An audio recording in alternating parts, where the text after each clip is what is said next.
Python programming के इस course के अंदर आप लोगों को मैं ये सिखाऊंगा कि किस तरीके से पाइथन में प्रोग्रामिंग की जाती है, पाइथन के अंदर किस तरीके से जो है वो लॉजिक बिल्डिंग की जाती है, और बिगनर से लेके एडवांस तक ये कोर्स पूरा आप लोगों को समझाने वाला हूँ कि किस तरीके से आप लोग जो है वो अपनी स्किल इतनी अच्छी बना सकते हैं कि आप लोग जो है वो जॉब के लिए बिल्कुल रेडी हो सकते हैं। ऑलराइट गाइस, तो कैसे हो आप लोग। और एक बार फिर से आप लोगों का स्वागत करता हूं अपने इस पाइथन के लेक्चर्स के अंदर। और पाइथन में जो हमने अभी तक काफ़ी सारी चीज़ें कर चुके हैं हम लोग, और ट्यूटोरियल्स वगैरह हमने काफ़ी सारी चीज़ें अभी तक कर ली हैं। कंडीशनल स्टेटमेंट से लेके हमने जो है बहुत सारी चीज़ें कर ली हैं। अब मैं आपको जो है वो एक चीज़ बताऊंगा जिसमें कि मतलब मान लो कि आपको जो है वो एक काम बार बार करना पड़े, आपको रिपीटेशन चाहिए हो, और आप चाहते हो कि एक काम मैं एक हज़ार, दो हज़ार, तीन हज़ार दफ़ा करूं, तो आपको खुद ही जो है ना मतलब वो काम करना ही मतलब पॉसिबल नहीं लगेगा आपको ना। ठीक है, आप समझ चुके हो मैं किस बारे में बात कर रहा हूँ। मैं बिल्कुल सही है, आप बिल्कुल सही सोच रहे हैं। मैं जो है वो लूप के बारे में बात कर रहा हूँ। तो अब बारी है लूप पढ़ने की। और जिस तरह आपको पता है कि पाइथन प्रोग्रामिंग के अंदर लूप को पढ़ा जाता है। इनफैक्ट पाइथन प्रोग्रामिंग में ही नहीं, जितनी भी प्रोग्रामिंग लैंग्वेजेस हमारे पास मौजूद हैं उन सब में जो है वो आपको लूप पढ़ाया जाता है। और लूप को इसलिए पढ़ाया जाता है कि हमें जो है वो एक काम या कोई भी काम जो है वो बहुत सारी दफ़ा करना हो। अगर हमें एक काम बहुत सारी दफ़ा करना होता है तो हम जो है वो एक ही बार उस काम को बना के एक लूप के अंदर डाल देते हैं, और फिर वो एग्जीक्यूट होता है। जितनी दफ़ा आप उसको रखेंगे वो उतनी दफ़ा एग्जीक्यूट होगा। तो सबसे पहले मैं VS कोड पे आ जाता हूँ, और VS कोड मैं अपने पास ओपन कर लेता हूँ। और यहाँ मैं आपको जो है वो बताऊँगा कि जो हमने लास्ट किया था, हमने वो मैच केसेस पे काम किया था। और आई होप कि आपको ये मैच केसेस समझ आए होंगे। और इसमें अगर कोई आपको प्रॉब्लम हो या कोई भी इशू आया हो तो आप जो है वो मुझसे बात कर सकते हैं और कांटेक्ट भी कर सकते हैं। तो ज़्यादा आपका टाइम ना लेते हुए मैं आपको जल्दी से जो है वो एक नई फाइल पे आज मैं आपको वाइल लूप बताऊंगा कि वाइल लूप किस तरीके से काम करता है पाइथन के अंदर। ठीक है, तो मैं यहाँ पे जो है वो इधर एक फ़ाइल बना लेता हूँ, वाइल लूप .py। ठीक है, तो ये मेरे पास एक फ़ाइल बन के आ गई है। अब इस फाइल के अंदर मुझे क्या करना है, मुझे जो है वो वाइल लूप आपको बताना है। ठीक है, अच्छा एक चीज़ ये है, उससे पहले मैं आपको बताता हूँ। एक तो मैं नॉर्मली हार्ड कोड करके बता दूँगा आपको कि किस तरीके से पाइथन के ऊपर वाइल लूप काम करता है, और दूसरा मैं आपको बताऊँगा कि किस तरीके से यूज़र से इनपुट लेके भी हम जो है वो ये काम करवा सकते हैं। ठीक है, तो सबसे पहले जो है वो हम एक वैल्यू ले लेते हैं जिसमें हम मैंने इक्वल्स टू 0 रखा। ठीक है, अब मैंने तो इक्वल्स टू 0 रख दिया, और मैं अब यहाँ पे एक वाइल लिखता हूँ। और वाइल के अंदर मुझे जो है वो एक कंडीशन देनी है। ऑब्वियसली मुझे एक कंडीशन देनी है। क्या कंडीशन देनी है कि मैं ये बोलना चाहता हूँ कि यार वाइल जब तक अभी तो की वैल्यू क्या है, 0 है। जब वैल्यू जो है वो की क्या हो जाए, की वैल्यू इज़ लेस देन, कहाँ तक, अगर की वैल्यू जो है वो लेस देन 9 तक हो जाए। ठीक है, तो आप क्या कर दो, आप जो है भाई वो यहाँ आ जाओ और प्रिंट कर दो। क्या प्रिंट कर दो, प्रिंट कर दो, आप को प्रिंट कर दो। ठीक है, के अंदर जो भी वैल्यू है उसको आप प्रिंट कर दो। और इसके साथ मुझे जो है एक और चीज़ करनी होती है जिसको हम कहते हैं आइट्रेशन। ठीक है, आइट्रेशन भी कहते हैं उसको, इंटीग्रेशन भी कहते हैं। यानी कि एक वैल्यू के अंदर दूसरी वैल्यू को इंटीग्रेट करना। यानी कि वो कुछ इस तरह से होता है कि लाइक की वैल्यू है और के अंदर हम क्या कर देते हैं A++। ठीक है, अच्छा पाइथन इस चीज़ को सपोर्ट नहीं कर रहा होता कभी कभार, तो हम जो है वो प्लस प्लस की जगह अब नॉर्मली हम क्या करते हैं, A इक्वल्स टू A+1 कर देते हैं। ठीक है, तो बाकी सारी लैंग्वेजेस में जो है मतलब A++ हो रहा होता है। PHP ले लें आप, जो भी लैंग्वेज ले लें उसमें A++ से भी काम चल जाता है, लेकिन पाइथन जो है वो A++ को एक्सेप्ट नहीं कर रहा होता। तो हम उसकी जगह जो है वो इंक्रीमेंट करने के लिए या इंटीग्रेट करने के लिए हम जो है उसके अंदर एक वैल्यू को इंक्रीज़ करने के लिए हम जो है वो क्या करते हैं, के अंदर एक वैल्यू को प्लस कर देते हैं। ठीक है, अच्छा इसमें होगा क्या, मैं आपको थोड़ा सा पहले ये समझा देता हूँ कि देखें जब यहाँ पे जो है वैल्यू क्या है, की वैल्यू अभी 0 है। ठीक है, यहाँ पे आएगी ये और ये चेक करेगा कि यार के अंदर अभी क्या है, लेस देन क्या 0 जो है वो 9 से छोटा होता है, बिल्कुल जो है वो 0 9 से छोटा है तो वो प्रिंट कर देगा। उसके बाद फिर वो नेक्स्ट लाइन पे जाएगा और देखेगा कि यार ए के अंदर एक नंबर ऐड हो रहा है, यानी कि अब इसमें क्या हो जाएगा, 0 की जगह 1 हो जाएगा। अब ये दोबारा इधर आएगा, चेक करेगा कि यार इसमें तो 1 हो गया, ठीक है। तो फिर ये क्या 1 जो है वो 9 से छोटा है, बिल्कुल 1 जो है वो 9 से छोटा है, ठीक है। तो फिर ये दोबारा से इसको प्रिंट कर देगा, फिर दोबारा इसमें 2 हो जाएगा, फिर 3 हो जाएगा, फिर 4 हो जाएगा, और इस तरह से करते करते करते करते वो 9 तक प्रिंट करेगा, यानी कि 9 से कम, यानी कि एक वैल्यू कम प्रिंट करेगा, ठीक है। अगर मैं इसमें इक्वल लगा दूंगा तो फिर वो 9 को भी प्रिंट करेगा। तो पहले फटाफट से मैं आपको ये एग्जीक्यूट करा के दिखा देता हूँ। तो ये आप देख सकते हो कि यहाँ पे मेरे पास 0 से ये स्टार्ट हो रहा है और 8 तक इसकी वैल्यू जा रही है, यानी कि ठीक है 0 से 8 तक इसकी वैल्यू जा रही है पूरी, और इसका मतलब ये है कि ये 0 से 8 तक मेरे पास प्रिंट कर रहा है। अब ये तो मैंने नॉर्मली आपके सामने कर लिया, ठीक है ना, इसका कोई मसला नहीं है। बट अगर आप सोचो कि यार मेरे पास 1000 दफ़ा कोई काम करना है, तो क्या मैं 1000 दफ़ा लिखता रहूँगा? तो ऐसा तो पॉसिबल नहीं है ना, 1000 दफ़ा तो मैं नहीं लिखता रहूँगा। तो मैं अगर यहाँ पे आपके सामने फॉर एग्जांपल अगर मैं 999 कर देता हूँ, तो फिर आपको मैं दिखाता हूँ कि ये कितनी दफ़ा ये प्रिंट करेगा। इसने बिल्कुल पूरा 1000 दफ़ा ही उसने प्रिंट कर दिया, ठीक है। तो इस तरह से जो है वो हम लूप से काम ले सकते हैं और लूप को जो है हम वो इस तरीके से कर सकते हैं, ठीक है। अच्छा, इसका ही मैं आपको पहले एक डिक्रीमेंट भी बता देता हूँ, ठीक है, और फिर आपने जो है वो इसकी प्रैक्टिस करनी है, ठीक है।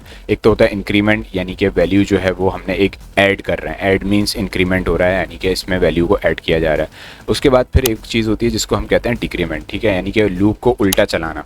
अब लूप को अभी तो हमारे सामने लूप बिल्कुल सीधा चल रहा है, ठीक है, 1000 तक लूप चल रहा है बिल्कुल, लेकिन ये अभी सीधा चल रहा है, यानी कि असेंडिंग ऑर्डर में चल रहा है। अब इसको अगर हम डिसेंडिंग ऑर्डर यानी कि डिक्रीमेंट पे लेकर जाएंगे तो वो किस तरह से होगा वो भी मैं अभी आपको यहाँ पे समझा देता हूँ।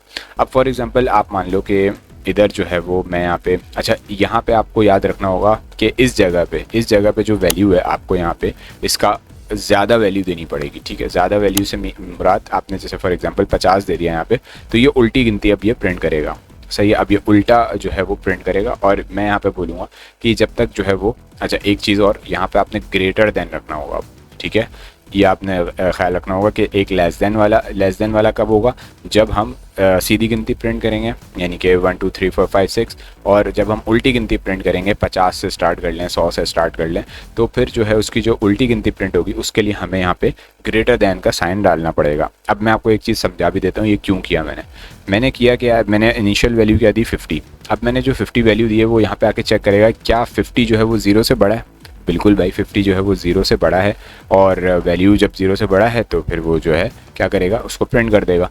और ये जो प्रिंट करेगा, प्रिंट करने के बाद जो है वो, अब यहाँ पे एक और मेन चीज़ जो होती है वो ये होती है कि यहाँ पे जो है वो डिक्रीमेंट होता है, यानी कि a-1। अब 50 उसको मिलेगा, ठीक है। 50 के बाद यहाँ पे जब वो आएगा तो वो 50 में से एक माइनस हो जाएगा, यानी कि 49 बन जाएगा। अब जो 49 बनेगा वो 49 फिर यहाँ पे आएगा, चेक करेगा, फिर दोबारा चेक करेगा कि 49 0 से तो छोटा है भाई, क्या 49 0 से छोटा है? नहीं, बिल्कुल नहीं, 49 0 से छोटा तो नहीं है। तो फिर वो उसको प्रिंट कर देगा। तो इसकी मदद से हम जो है वो डिक्रीमेंट करके उल्टी गिनती को प्रिंट कर सकते हैं। तो मैं आपको फटाफट से चेक करा देता हूँ, उसके बाद मैं जो है वो इसके अंदर इनपुट लेके दिखाऊंगा।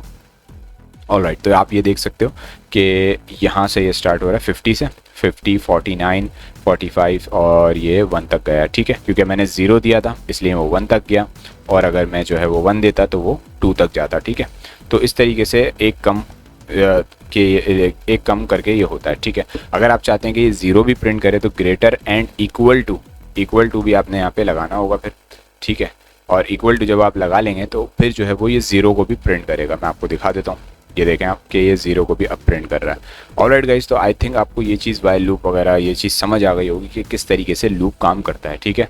ये जस्ट मैंने अभी गिनती प्रिंट करके आपको दिखाया। इसके अंदर बहुत सारी चीज़ें हो सकती हैं, एक्सपेरिमेंट आप लोगों को करना है, इसमें प्रैक्टिस करनी है, जितने ज़्यादा आप एक्सपेरिमेंट प्रैक्टिस कर सकते हैं आपने करनी है, ठीक है। ऑलराइट, तो अब मैं जो है आपको बताने वाला हूँ कि किस तरीके से यूज़र से इनपुट लेके हमें लूप चलाना है, ठीक है।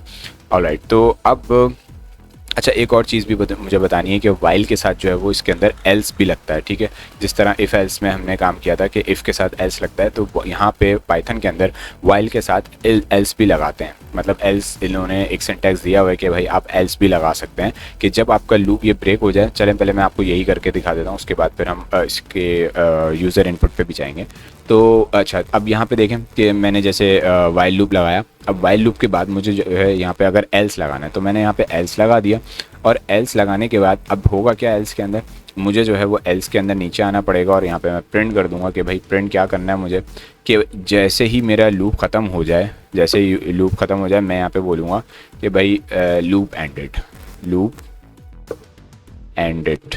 ठीक है, यहाँ पे मेरा जैसे लूप एंड हो गया, मैंने जैसे ये लूप एंड होगा तो वो एल्स को प्रिंट कर देगा। तो मैं आपको ये चला के दिखा देता हूँ। ओके, जैसे ही ये मेरे पास लूप एंड हुआ तो उसने जो है वो एल्स का स्टेटमेंट प्रिंट कर दिया। तो बस एल्स का इतना सा ही काम है और कुछ भी नहीं है एल्स में। ठीक है, तो आई होप कि आपको ये एल्स भी क्लियर हो गया होगा। तो अब जो है वो चलते हैं यूज़र इनपुट के ऊपर। तो यूज़र इनपुट मैं आपको बता देता हूँ कि किस तरीके से लेते हैं। हमें पता है कि यूज़र इनपुट किस तरह से लेते हैं। तो यूज़र इनपुट के लिए भाई क्या होता है कि आपको जो है वो इंटीजर का इनपुट देना पड़ता है। तो इंट, और इंट के अंदर वो है हम क्या डालते हैं, इनपुट, इनपुट की कमांड डालते हैं। और इनपुट के अंदर हम जो है वो लिखते हैं कि भाई इंटर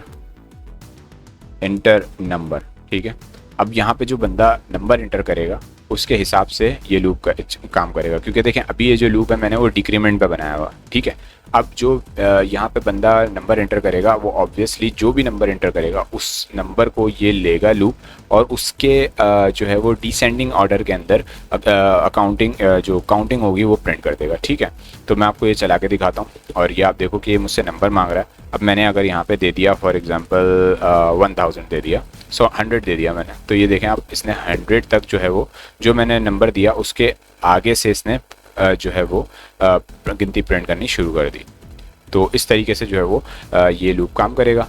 एंड इसके बाद अब ये इनपुट वाला काम करके दिखा दिया मैंने आपको। अब इसी तरीके से मैं आपको जो है वो इसी को कॉपी करके दिखा देता हूँ और इसके अंदर जो है वो एक और काम हम कर लेते हैं जो कि मतलब असेंडिंग ऑर्डर में होता है। तो अब यहाँ पे मुझे जो है वो चेंज करना पड़ेगा और एक काम करता हूँ, मैं इसको सारा मैं कमेंट आउट कर देता हूँ और यहाँ पे जाके अब मुझे जो है वो इसको सेट करना पड़ेगा। यहाँ पे मैं क्या कर रहा हूँ कि मैं इसका जो मतलब मैंने आपको बताया था कि less than and equal to वाला काम करेंगे हम। ठीक है, और अब यहाँ पे हम जो है वो कोई छोटी वैल्यू देंगे और यहाँ पे हम जो है वो उसको जो हमने पहले काम किया था उसको हम इनपुट से करेंगे। ठीक है, तो उसमें एक इंक्रीमेंट होता रहेगा। तो मैं यहाँ पे आपके सामने एक ये कर दिया मैंने और इसके बाद जो है अब यहाँ पे जो भी बंदा वैल्यू देगा उसके आगे से वैल्यू जो है वो चलती जाएगी। ठीक है ना, मतलब यानी कि वो काउंटिंग प्रिंट होती जाएगी, उतनी काउंटिंग प्रिंट होगी जितनी वो वैल्यू दी जाएगी उसको। ठीक है ना, तो अच्छा अब यहाँ पे मैं जो है वो इसको एक वैल्यू दे देता हूँ कि भाई यहाँ तक आपने जाके काउंटिंग प्रिंट करनी है, यानी कि 100 तक इसने काउंटिंग प्रिंट करनी है और मैं जो नंबर दूंगा वो 100 से छोटा नंबर देना पड़ेगा मुझे। अगर मैं इसको 100 से बड़ा नंबर दे दूंगा तो ये लूप जो है वो ख़राब हो जाएगा और एल्स चला देगा सिर्फ मेरे पास। ठीक है, तो मैं आपको ये भी चेक करा देता हूँ। मैं यहाँ पे पहले आपको चेक कराता हूँ कि मैं जो है वो इसको देता हूँ फॉर एग्जाम्पल 20। ठीक है, 20 दे दिया मैंने। अब ये इसने 20 से गिनती स्टार्ट करी है।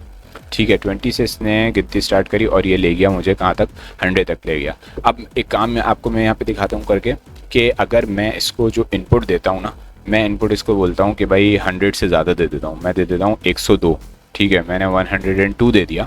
तो अब ये आप देखो कि इसने लूप को वहीं पे एंड कर दिया, यानी कि लूप चला ही नहीं और उसने डायरेक्ट एल्स को चला दिया, लूप एंडेड, मतलब चला ही नहीं लूप और लूप जो है वो एंड हो गया। तो इस तरीके से हम जो है वो एल्स का जो है वो यूज़ कर सकते हैं और इस तरीके से जो है वो इनपुट ले सकते हैं। ठीक है, तो आई होप कि आपको ये चीज़ क्लियर हुई होगी, समझ आई होगी। अब इसमें एक छोटी सी चीज़ और बता देता हूँ, फिर उसके बाद हम इसको वाइंड अप करते हैं। और वो लास्ट चीज़ ये है कि अब आप यहाँ पे देखें कि जिस तरह से यहाँ पे एक इंक्रीमेंट हो रहा है, 1 इंक्रीमेंट हो रहा है, तो आप यहाँ पे अपनी मर्ज़ी से 2 3 3 या जितने भी आप चाहें इंक्रीमेंट कर सकते हैं। मैं आपको इसकी एग्जांपल दिखा देता हूँ। तो a+3 अगर मैं करूँ फॉर एग्जांपल, तो क्या होगा कि वो a पहले जो है जैसे देखेगा कि जो भी वैल्यू आएगी 20 या 10, आप जो भी इसमें वैल्यू देंगे 100 से छोटी वैल्यू देनी पड़ेगी आपको। ठीक है ना, तो 100 से जब आप छोटी वैल्यू देंगे इसको, फॉर एग्जाम्पल मैं इसको देता हूँ 10। ठीक है, तो अब ये 10 में इंक्रीमेंट करता जाएगा। 10 में क्या इंक्रीमेंट करेगा, ये 10 में 13 बनाएगा, 13 के बाद 16 बनाएगा, 16 के बाद 19 बनाएगा और इस तरीके से ये लूप चलाएगा। ठीक है, तो आप ये देखें ये देखें 10 के बाद 13, 13, 16, 19 और इस तरीके से सो ऑन इसने वैल्यू चला दी और ये 100 तक ले गया। यानी कि इसमें हम इंक्रीमेंट और डिक्रीमेंट जो है वो अपनी मर्ज़ी के हिसाब से कर सकते हैं, जो हमें मतलब जो चीज़ आपको फिजिबल हो। ठीक है, तो आई होप कि आपको इसमें जो मैंने की पॉइंट्स बताए हैं, छोटी छोटी चीज़ें बताई हैं और वाइल लूप किस तरह काम करता है, इंक्रीमेंट डिक्रीमेंट, ये सारी चीज़ें आपको क्लियर होंगी। और अगर नहीं हुई आपको क्लियर तो आप इस वीडियो को लाजमी 2 से 3 बार ज़रूर देखिएगा अगर आप लोग बिगनर हैं। लेकिन अगर आप लोग जो है वो बिगनर नहीं हैं, आपको समझ आता है, तो आई होप कि आपको ये बहुत अच्छे तरीके से समझ आया होगा। तो मैं मिलता हूँ आपसे फिर किसी नेक्स्ट जो हमारा लेक्चर है उसके अंदर मिलूँगा, जिसमें मैं जो है आपको फॉर लूप बताऊँगा और फॉर लूप जो है वो पाइथन में किस तरह काम करता है और क्या पाइथन में डू वाइल लूप होता है या नहीं होता। ठीक है, तो वो चीज़ भी मैं आपको नेक्स्ट वीडियो में क्लियर करता हूँ। ठीक है, तो मैं मिलता हूँ आपसे नेक्स्ट वीडियो में। Thanks for watching this video.